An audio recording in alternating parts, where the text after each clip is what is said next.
Hey, it's Farren, it's like Karen, and I'm the cardstock creative behind Farren Celeste. I show you how to make cardstock projects with your cutting machine using my SVG files. In this video, I'm going to show you how to make my paper Juliet Roses using my Juliet Rose SVG file and Cricut Design Space. If you're a Silhouette user, I've made a separate Silhouette Studio tutorial for you, so go watch that one instead. You can find the link to my Juliet Rose SVG file in the video description below. And I've also made a tutorial that shows you how to glue it together once it's cut, so make sure to watch that next.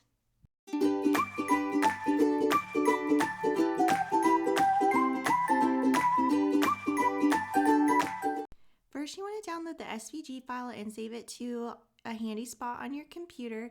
Then open up Cricut Design Space and click on New Project. Then click Upload Image, click Browse, and then find where you saved it on your computer. It'll be Farren Celeste Juliet Rose SVG. Click on it and then click Open. Click Save.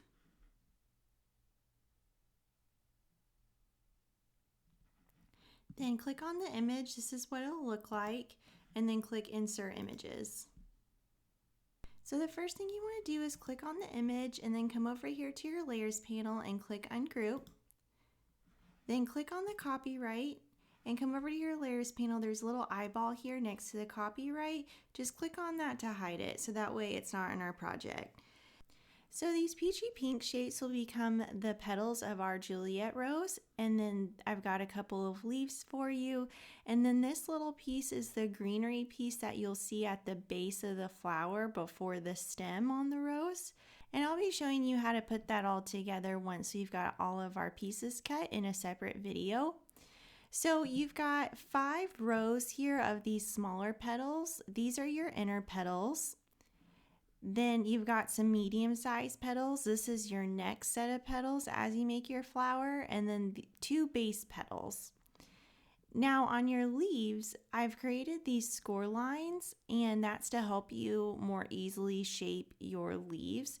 But you need to change the line here. So I'm going to click on the line.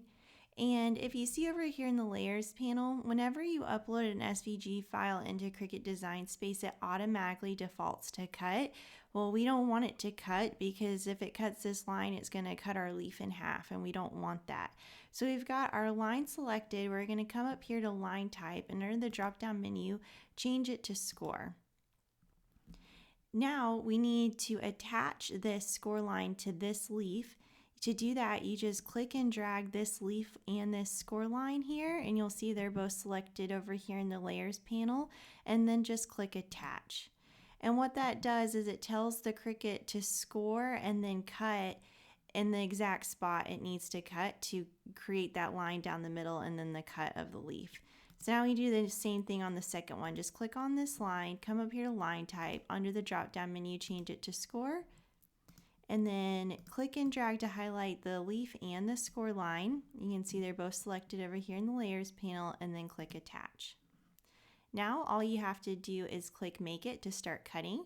But before we do that, I'm going to go ahead and click Save to just save what we've done so far. So I'm going to call this Juliet Rose. Click Save. And then that way, when you come back to it later, you don't have to change those score lines again. So now that's saved, let's go ahead and click Make It. The Cricut automatically separates your shape by color to let you see when to load your different colored sheets of paper to cut. So the first couple of cuts will be from our peachy pink paper, and then the third cut will be from some green paper. So depending on what kind of paper you're using, if you're using a 12 by 12 piece of cardstock, you don't have to do anything at this point. But I like to use 8.5 by 11 because the particular paper I like to use, that's the size it comes in. When you purchase my SVG file, it comes with a material guide that includes the exact papers that I use and where you can buy them. So I'm going to be using that 8.5 and 11, so I'm going to change that over here. Under material size, there's this drop down menu. I'm just going to change this to 8.5 by 11. And same thing on the second mat. And same thing on the green mat. And this will automatically separate your shapes where it will fit on that piece of paper. You can squeeze your shapes a little bit closer together to try to conserve paper. And then I just make sure you click back up on the first mat and then click continue.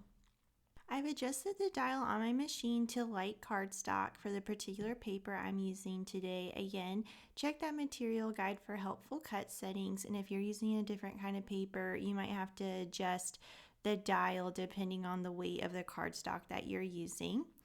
And then all you have to do is put your paper on your mat like it's shown here in the preview screen, and then press the flashing arrow button to load your mat. Once your mat is loaded, you'll press the flashing go button to start cutting. Once the machine is done cutting the first piece of pink paper, you'll press the flashing arrow button to unload the mat and then peel your excess paper and petals off your mat. So then the Cricut will prompt you to start cutting the next piece of paper, and you can see that because this is highlighted in this white here, and it shows you that that's the next mat it's going to cut. So you'll see on this piece of paper that it's going to cut our medium size petals and our small size petals. When you take your small size petals off the mat, make sure to keep them in their little stacks of 4. The rows go from left to right, and it looks like they're all the same size, but the petals actually get a little bit bigger from left to right. So just make sure to peel them off the mat from left to right and keep them, those little inner petals, in little stacks of 4. And you should have 5 stacks of 4 inner petals. So I went ahead and cut my third piece of pink paper, and now the Cricut is prompting me to cut my green paper.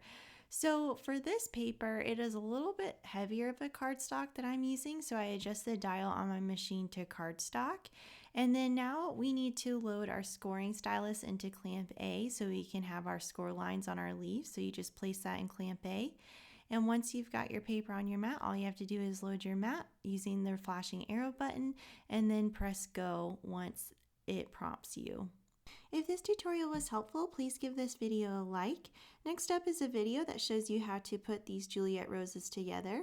And while you're around, subscribe to my channel for even more cardstock projects you can make with your cutting machine.